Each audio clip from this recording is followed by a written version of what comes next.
السلام عليكم ورحمة الله تعالى وبركاته. مرحبا بكم في شيوات ستي الحبايب. اليوم ان شاء الله الرحمن الرحيم غادي ندير معكم واحد لاصوص خضراء. هاد لاصوص اللي ممكن تحطوها مع الحوت، ترافقوا بها الحوت. ممكن مع الصباح تفطروا بها مع خبيز قري.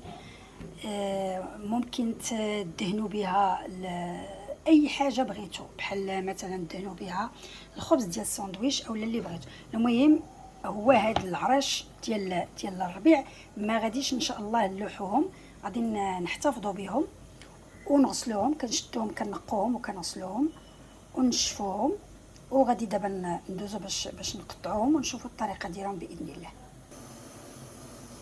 اذا انا قسمتهم على جوج وغادي نقطع. غادي ناخذ واحد الموس يكون شويه ناضي بحال هذا عندي، اولا شي كيتور، حيت هادو شويه كيكونوا قاصحين.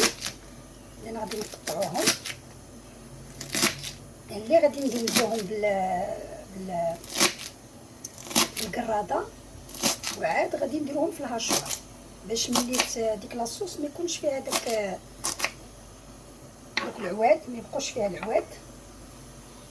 اذا انا غادي نستمر، غادي نقطع هادو، نقطع النص الاخر اللي خليت هو هذا.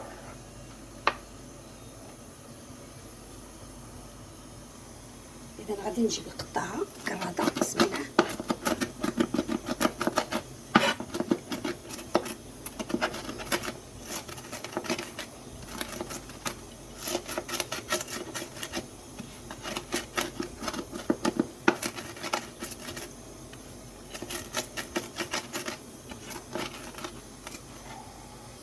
اذا بعد ما قطعناه انتما كتشوفوا داك يعني دوك العواد الغلاظ ما بقاوش. هنا درت واحد تقريبا 4 معالق ديال الملحه، وهنا 4 كاس ديال الزيت البلديه، وهنا عندي قطرات ديال الحامض ومعاهم واحد 2 ضريسات صغار ديال الثومه.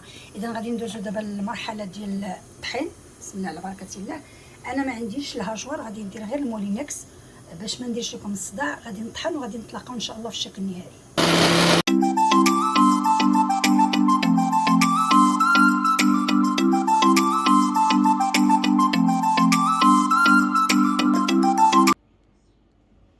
وانا دهنت بها خبيز باش يبان لكم هذا الخبز. يعني لو كان قري كان احسن. انا غير دهنت باش نوريكم النتيجه ديال لاصوص. بالنسبه للزيت، انا قلت لكم 4 كاس، انا نسيت، هو نص كاس. حيت ملي كتبداو تطحنوا ممكن تزيدوا الزيت حتى تطحن لكم مزيان.